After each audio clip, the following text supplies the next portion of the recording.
to thank all donors for their support, including Apple for its contribution of $10 million US. To ensure this money is used where it's needed most, we have set up an online portal to help partners match needs with funds. Second, we have worked with numerous partners to provide accurate information and fight the infodemic. We have published 50 pieces of technical guidance for the public, health workers, and countries, providing evidence-based advice on every element of the response.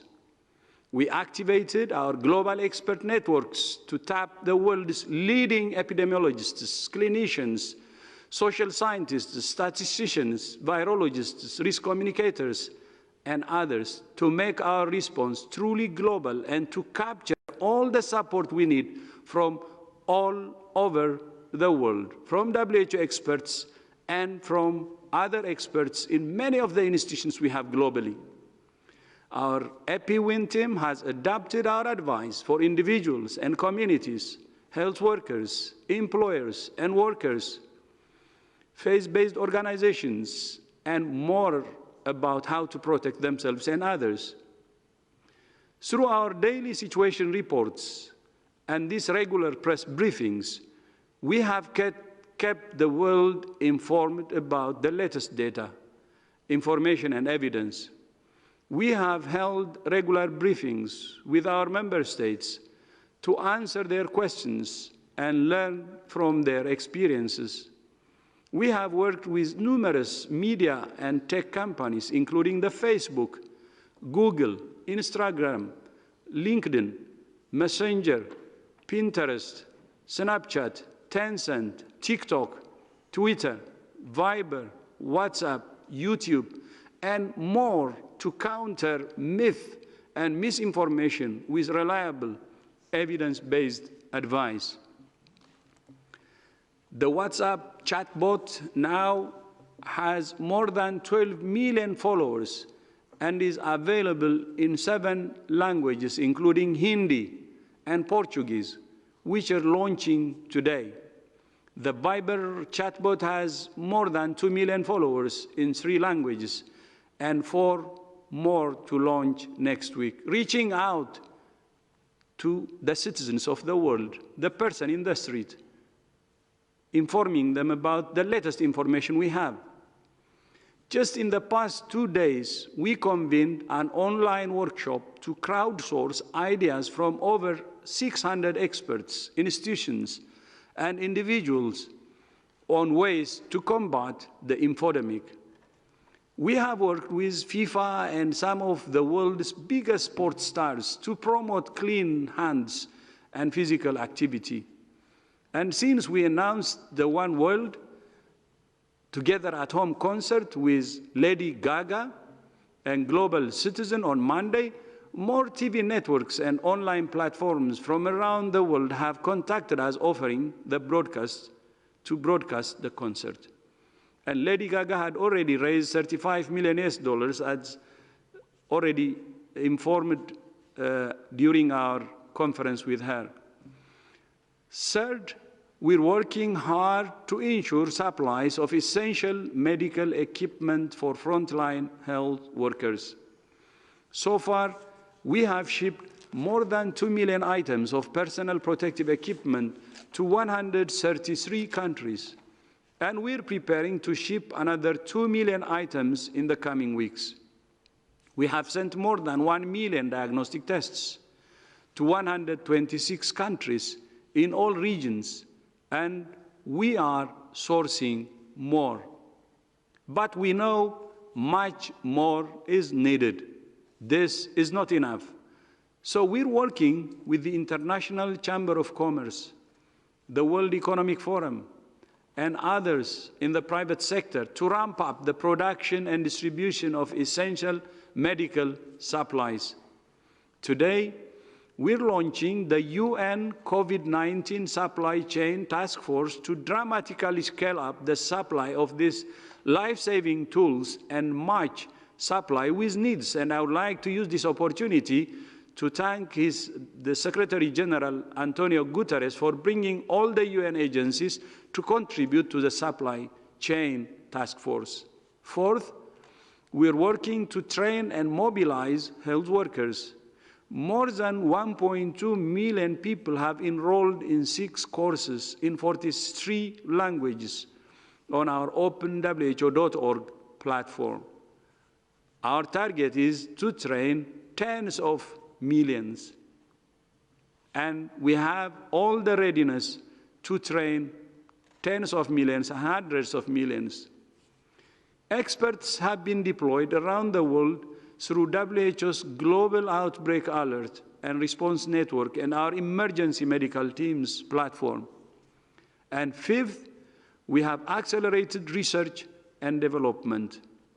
In February, early February, we brought more than 400 of the world's leading researchers together to identify and accelerate research priorities. We launched the Solidarity Trial with more than 90 countries globally working together to find effective therapeutics as soon as possible. To better understand the transmission, epidemiology, and clinical features of the virus, we have developed research protocols that are being used in more than 40 countries in a coordinated way. We're working with FIND to accelerate development and access to diagnostics. Today, 130 scientists, funders, and manufacturers from around the world have signed a statement committing to work with WHO to speed the development of a vaccine against COVID-19. Of course, WHO is not alone. UN is not alone. Every day, we work with thousands of partners in the government, academia, the private sector, civil society, and more. There are many, many other things WHO has done in the past 100 days that I haven't mentioned. These 5 pillars will continue to be the foundation of our work. In the coming days, WHO will be releasing an updated strategy and a revised strategic preparedness and response plan with an estimate of the financial needs for the next phase of the response. Throughout, our focus has been on working with countries and with partners to bring the world together to confront this common threat together. We're especially concerned with protecting the world's poorest and most vulnerable, not just in the poorest countries, but in all countries. For the past 100 days, our unwavering commitment has been to serve all people of the world with equity, objectivity, and neutrality. And that will continue to be our sole focus in the days, weeks, and months ahead. Finally, this is a special time of year for Christians, Jews, and Muslims around the world. Today, WHO has published practical considerations and recommendations for faith-based communities. We know that COVID-19 means billions of believers are not able to celebrate in the way we usually would. But we wish everyone a safe and joyful Easter, Passover, and Ramadan. Thank you. Thank you very much, Dr. Tedros. I understand we had some technical issues with sound on some of our social media platform. So what we will try to do right now is to send as soon as possible the text of opening remarks to everyone, so you can have it while this press conference is still ongoing. It seems that the journalists who are watching us on Zoom didn't have those issues, so they were able to listen to us. In any case, we will have at the end of the briefing full audio file as well. But again, as I said, we will try to send immediately right now opening remarks to our global media list. We will now start with questions. And first we will go to John Cohen from Science. Can you hear me? Yes, John, please go ahead. Thank you. This is for Director General Tedros. I'd like to get your response to President Trump's threat yesterday to cut funding to WHO, and specifically to the 3 complaints he had, which were that WHO criticized the travel ban to China, and that WHO could have called this earlier and probably did know, he said, and also that WHO was very China-centric. Could you respond to each of those? Thank you. Thank you so much. As you know, WHO has been doing all it can since the beginning. And as I said it in my statement, tomorrow will be 100 days since we were notified of the outbreak. And it's very tragic that we lost many, many lives.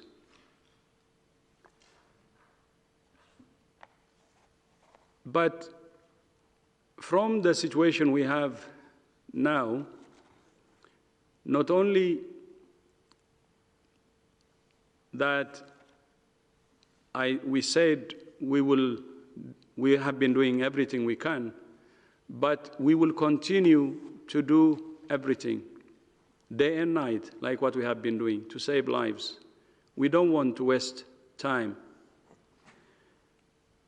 Of course, when you're confronting with a new virus like this one, a very dangerous virus, let alone a dangerous and serious public enemy number one like this, we do regular assessments. So we will do our assessment, identifying the strengths and the weaknesses. And this is a tradition in WHO, and we will do that. This is what we call the after-action review. And WHO wants this more than any organization, because we want to learn from our mistakes, from our strengths, and move forward. But for now, the focus should be on fighting this virus. As I said earlier, this is a new virus. There are many unknowns still. When it started, many people didn't know how it would behave. Still, there are many unknowns, and we don't know how it will behave in the future. It's very contagious like flu, but at the same time, more fatal than flu.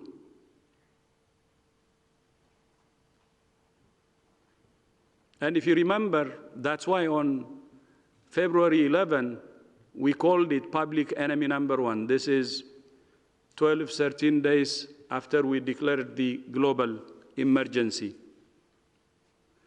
I will suggest 2 things to the world. Number one, at national level, we should be able to work across party lines, across phases, across other differences that we have, across ideology. When there is a crack at the national level, between political parties, between religious groups, or between other groups, that's when the virus gets a crack that it can exploit and defeat us. So number one is the national unity, working across party lines. I was a politician. I know how difficult this could be. I know it. Although it's difficult, it's the right thing to do. At the end of the day, the people belongs to all political parties. The focus of all political parties should be to save their people. Please don't politicize this virus. It exploits the differences you have at the national level. If you want to be exploited, and if you want to have many more body bags, then you do it. If you don't want many more body bags, then you refrain from politicizing it. My short message is, please quarantine politicizing COVID.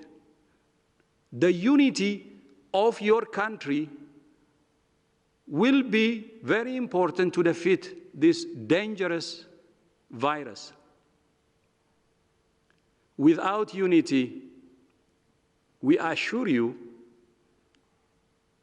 even any country that may have a better system will be in trouble and more crisis. That's our message. Unity at national level, no politicizing, no need to use COVID to score political punches. No need.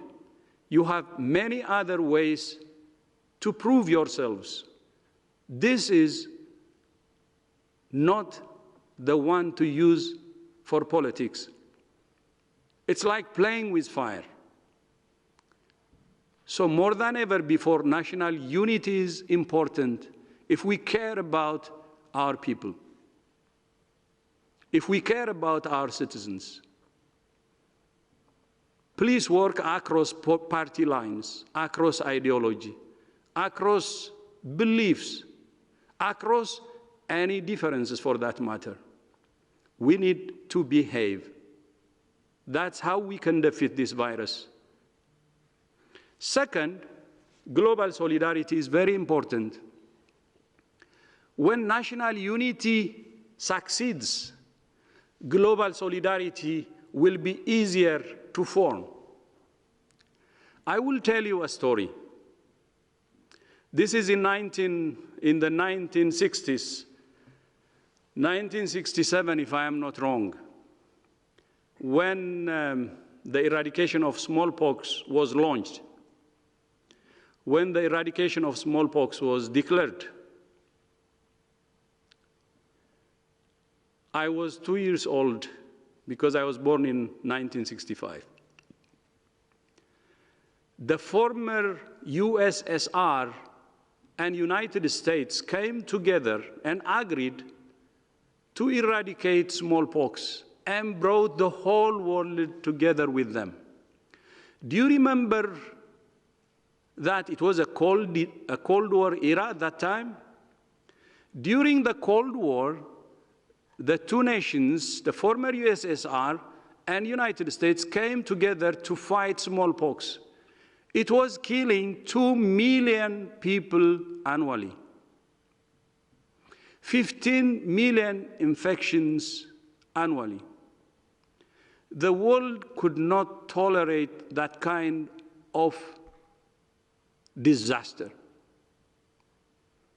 And even during the Cold War, the two powers agreed to fight smallpox together and brought the rest of the world together. Smallpox was eradicated in 10 years from then. And now, the United States and China should come together and fight this dangerous enemy. They should come together to fight it. And the rest of G20 should come together to fight it. And the rest of the world should come together to fight it. This virus is dangerous. We said it many times. It has the elements of a flu, very contagious, and it has the elements of SARS, fatal.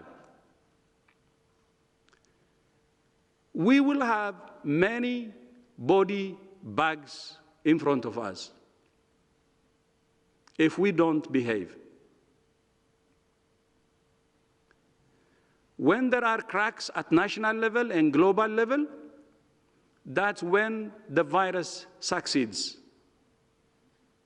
For God's sake, we have lost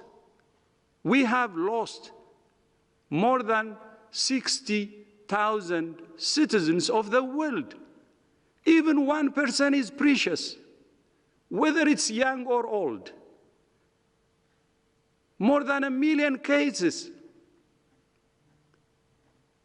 What are we doing? Is this not enough? It's more than enough. Even the death of 1% is a disaster when we can prevent it. So my advice, 3 things. Please, unity at national level. No using COVID for political punches. And then second, honest solidarity at global level. And honest leadership from the US and China. Like the Cold War, we have less problems compared to Cold War. Those who have differences should join hands to fight it.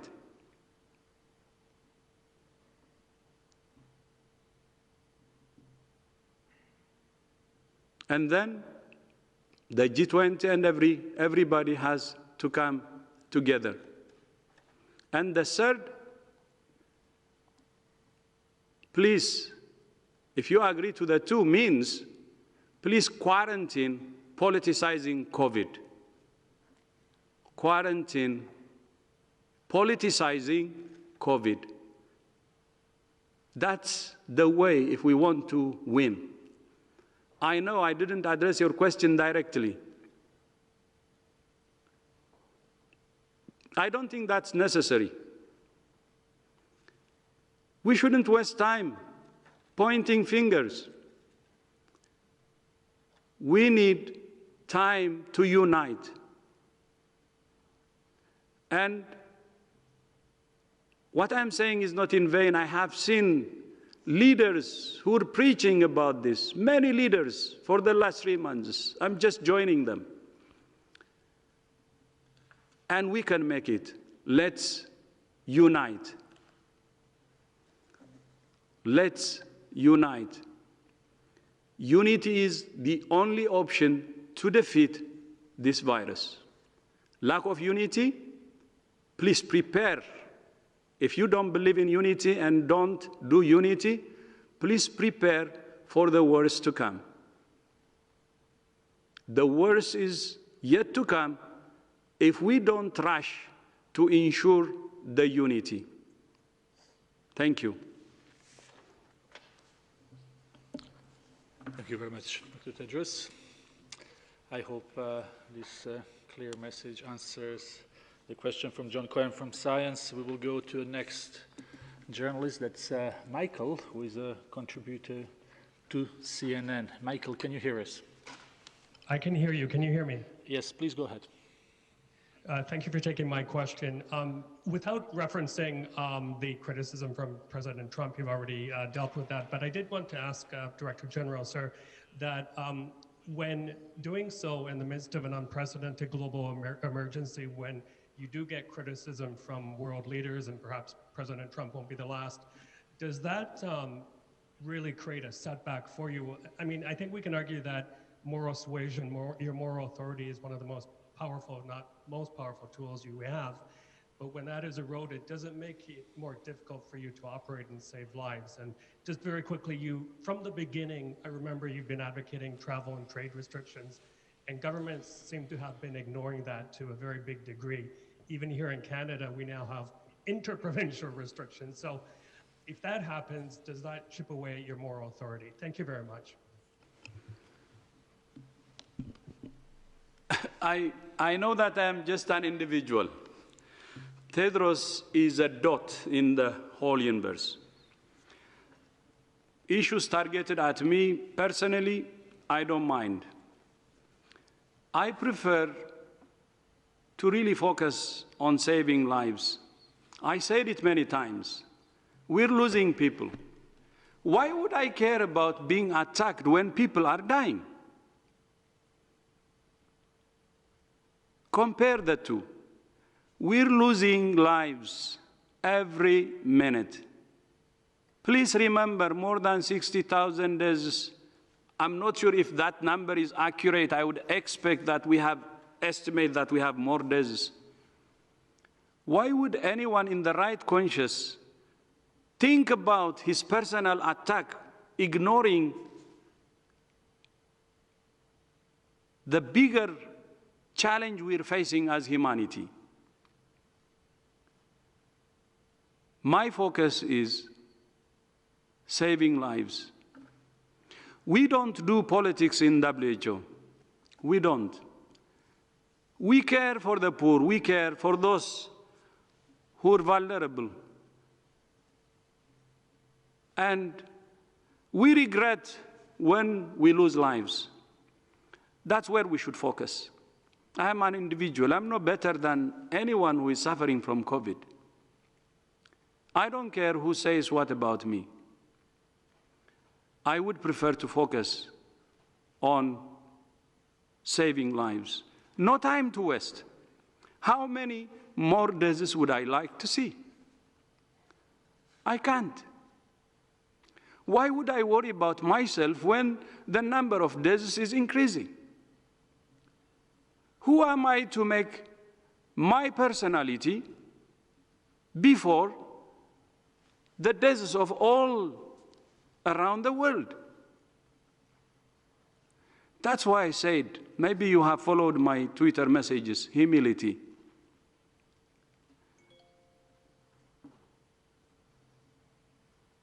And compassion. And care. And big heart for those who are suffering and for the families who have lost their loved ones. I can tell you personal attacks that has been going on for more than 2-3 months. Abuses,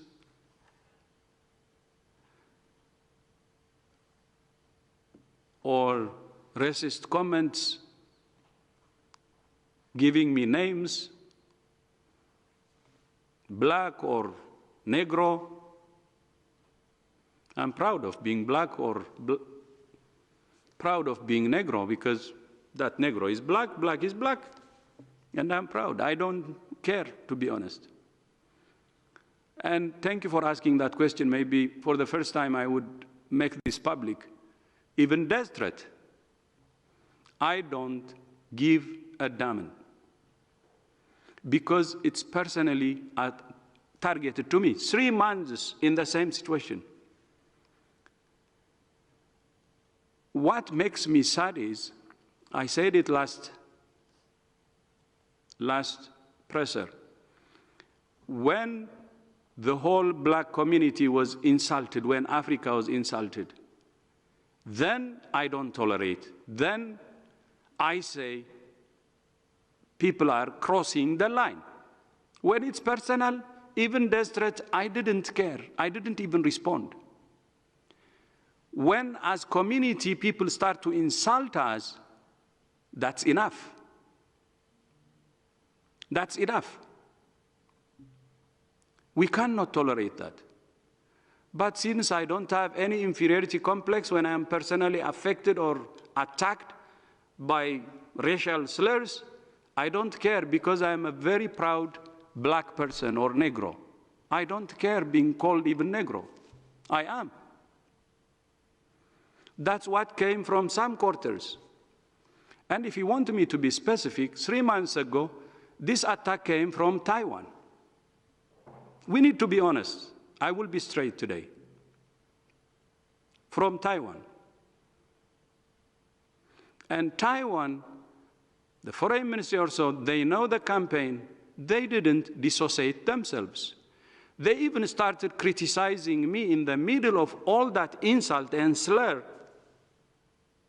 But I didn't care. 3 months. I say it today because it's enough. But still, they can continue. I don't care. Because what I care is when humanity is insulted when we don't care when we have more than 60,000 body bags. I care when the crosses are lined and when black community is insulted as community. So it's not personal. I tolerated 3 months and I can tolerate 3 years, 30 years, 300 years. No problem if it's personal, if it's targeted to Tedros. But I assure you, we will do everything right in WHO. We will do everything that we can to serve humanity. We will do everything that will help us to have no regrets at all. But in that process, we may make mistakes. We're not angels. We are human beings. So we make mistakes like other human beings. That's why I said we will do assessment, we will see our weaknesses, we will see our strengths. Let's care about each and every individual, the human being. And I will repeat again, we need national unity. Unity across party lines. Let's not use this COVID to attack party or another opponent.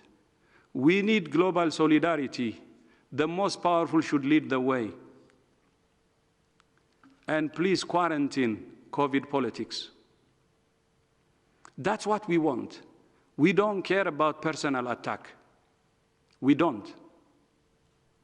We care about the life passing every single minute unnecessarily because we couldn't unite to fight this virus and because we're not understanding the power of unity to fight a common enemy.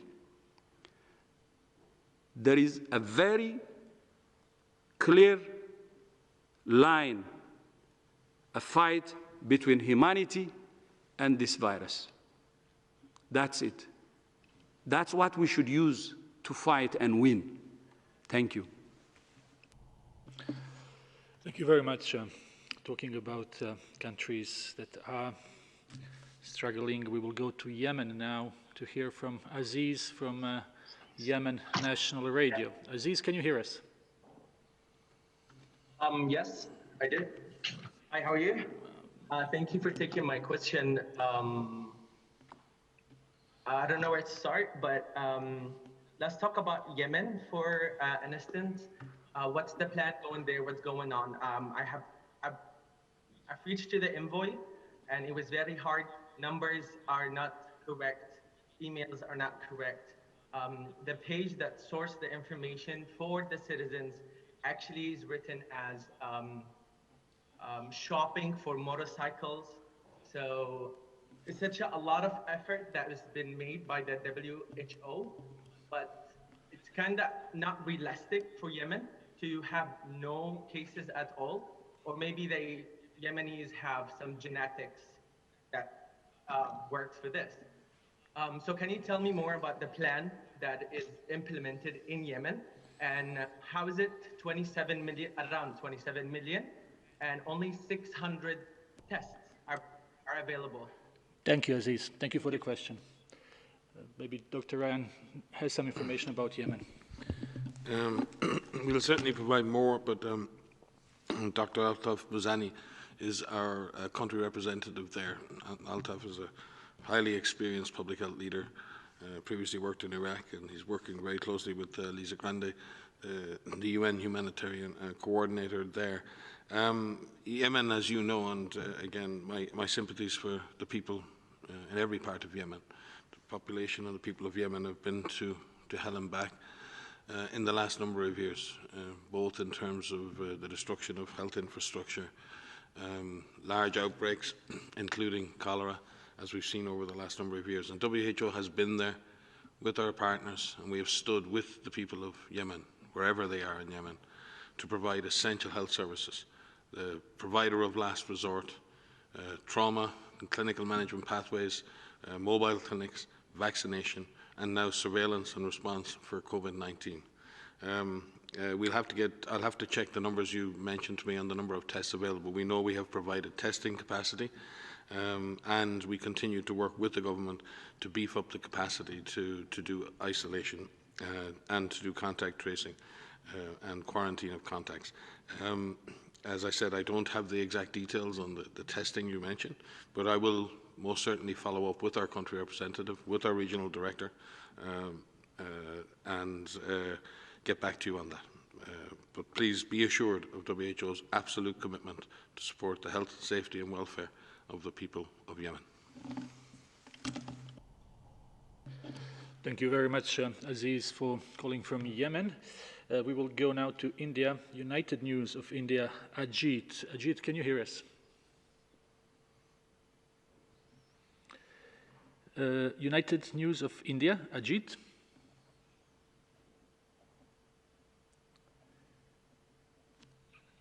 I'm afraid we don't have. Let me try one more time. Yes, Ajit, can you hear us now? Yeah. Can you hear me now? Yes, please go ahead. Sorry for this. My question is that, is there any evidence of pets getting infected with COVID-19? And is there any guideline in queue for that? Thank you very much, Ajit. This is a question that we get quite often, and it's good for Maria to get an answer. So thank you for the question. I just first want to say I'm immensely proud to be sitting up here with Dr. Tedros and Dr. Ryan every day and talking to you. With regards to pets, so yes, we are aware of some pets being infected in households of confirmed cases. So we're aware of 2 dogs that have been infected in Hong Kong, a cat in Belgium, and we've heard recently the reports of a tiger at the Bronx Zoo.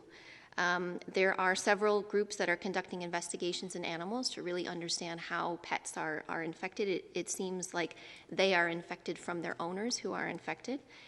There was one study that was done in Wuhan of cats, which we are aware of, that was conducted before and after the outbreak, and found that cats can be infected with this virus. We're working very closely with our partner agencies at FAO and OIE to really look more in depth at the role of pets.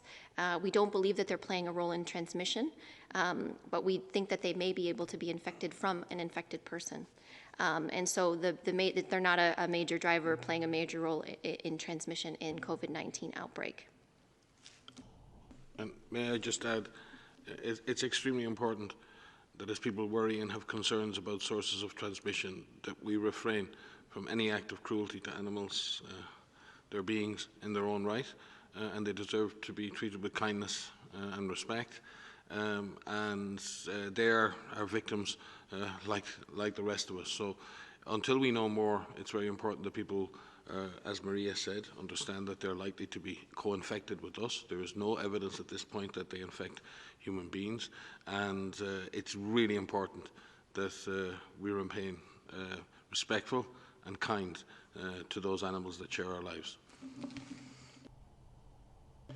Thank you very much. There are lots of questions that will remain unanswered for today, but we will definitely have other opportunities. We will conclude this press briefing here as Director General has another call to go to. We thank everyone for being with us today. We apologize for technical issues. Director General, you have time for? Okay, so Director General wants to take a few more questions. So can we then go to Sky, please? Do we have Deborah from Sky? Yes. Please go ahead. Can you hear me? Yes, Deborah, please go ahead.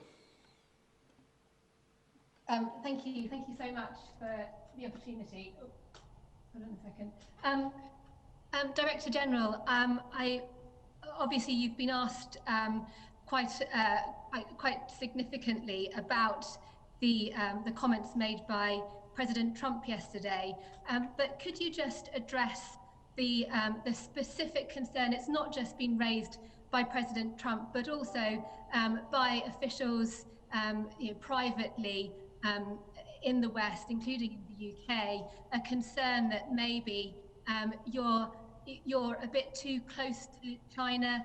China supported your appointment when you ran to be Director General, and that perhaps coloured your approach, coloured your view when you were initially in the early stages responding to the crisis in Wuhan, and perhaps you weren't questioning enough of the assurances being given by the Chinese authorities and their figures, their statistics, the fact that their statistics in terms even now of the death rate are so different to, for example, in the United States.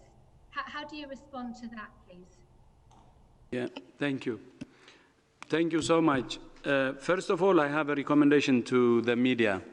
When I say we have to quarantine politicizing, I have to also recognize the role of the media in some countries, adding fuel to the fire and politicizing too.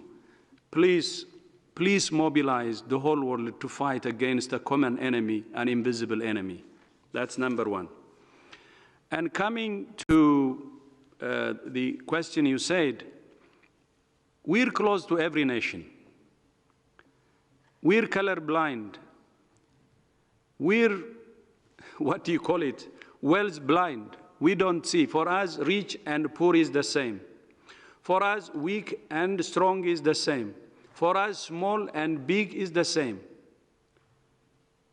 For us, people who are in the south or in the north, east or west are the same.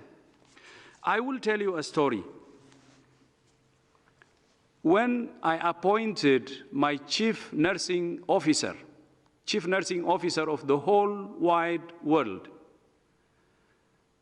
I picked her from a country called Cook Island. Then people started criticizing me. And I said, what happened? What is this Cook Island? Is it Thomas Cook, the company, or what Cook? On one hand, it could be arrogance. On the other hand, it could be ignorance. Ignorance could be okay, you can correct it. But I was so sad when I saw arrogance in it. The arrogance part is people didn't want to have a chief nursing officer of the whole wide world from a small country like Cook Island, which is only 10,000, a chief nursing officer. But my belief is talent is universal. Opportunity is not. You can find the most talented person from a country with a population of 11,000 like Cook Island, or 10,000.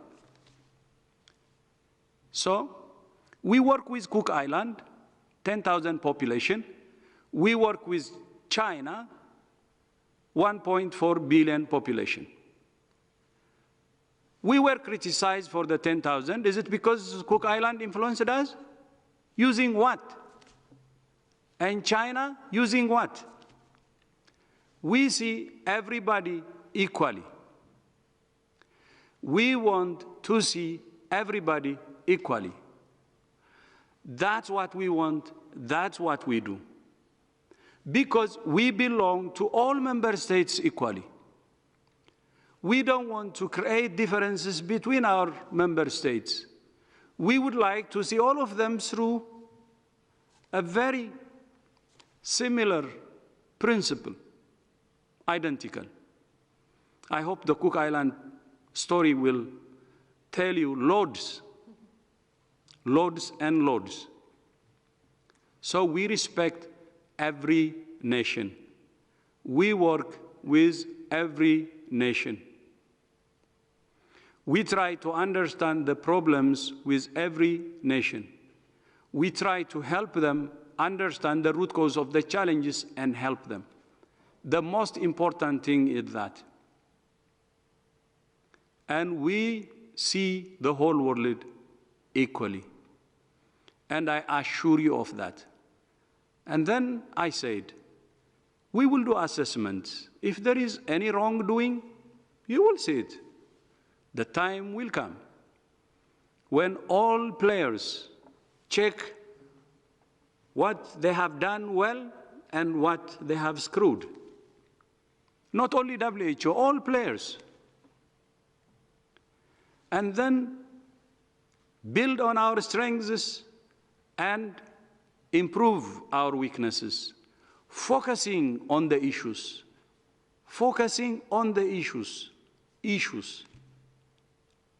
and making this world a better world. So the most important message now is, let's fight hard. I said it many times. Let's fight like hell to suppress and control this virus. It's dangerous. We need unity. And again, I remind, including the media, in even developed countries, please advocate for unity and help to bring this virus to its knees. It's dangerous. Let's not continue to play with fire. It's a dangerous fire like bushfire. It jumps, it grows exponentially. Many behaviors that is unknown to this virus. Still, we will have more surprises. High-income countries were surprised. And we're worried about Africa now. Our continent, my continent. It behaves in a way that sometimes we don't know because it's a new virus. So let's bring our energy together and fight it, fight hard. And with that unity, and human spirit, it can be defeated. Otherwise, with the way we're doing now, I think we will regret it. Thank you. Okay, we will try to have one more, obviously, unless Director General tells otherwise. We will go to our friend Bianca Retier from Global. Bianca, can you hear us? Hi, Tarek. Yes. Can you hear me? Yes, Bianca, please go ahead. Yes, I would like to know from Dr. Tedros, what would be the consequence in the case the US government puts contributions on hold, as he promised? Sorry. The question is, what would be the consequences if the funding would stop? I think I have answered that question.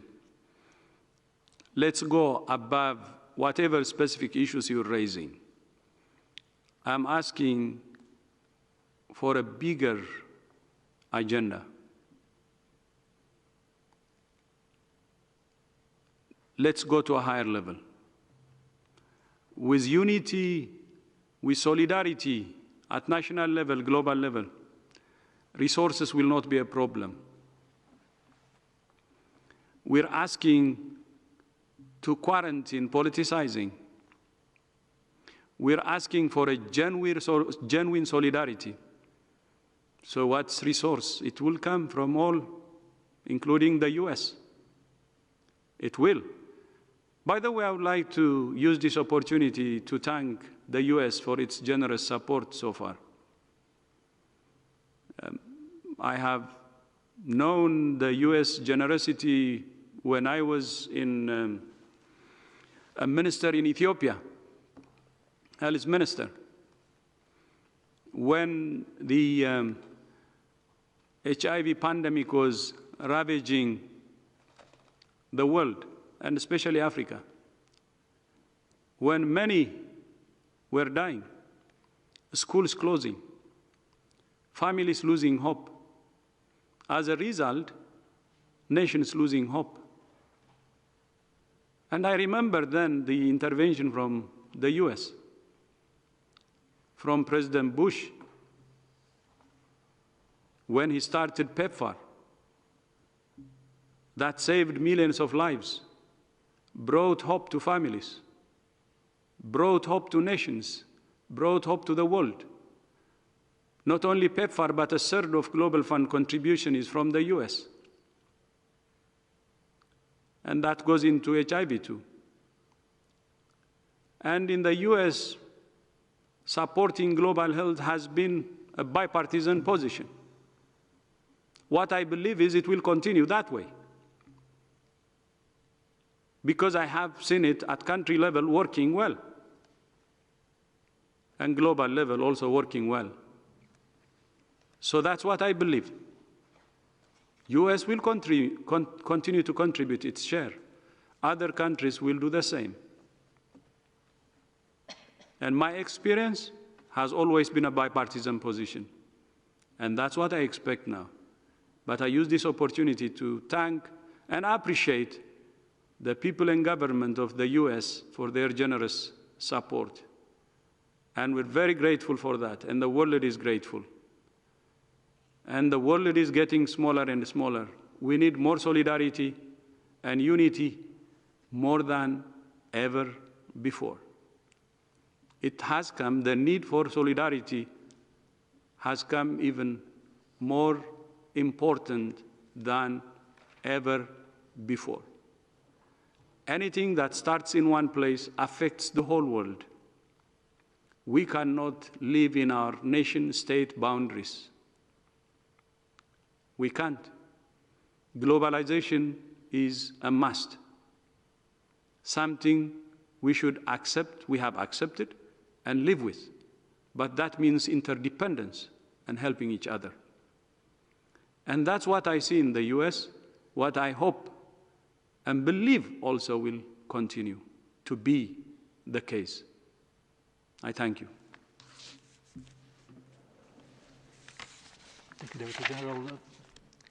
Dr. Tedros, you have a call, but obviously it's up to you. But I think that so I go, and my colleagues can continue to have the, or we close?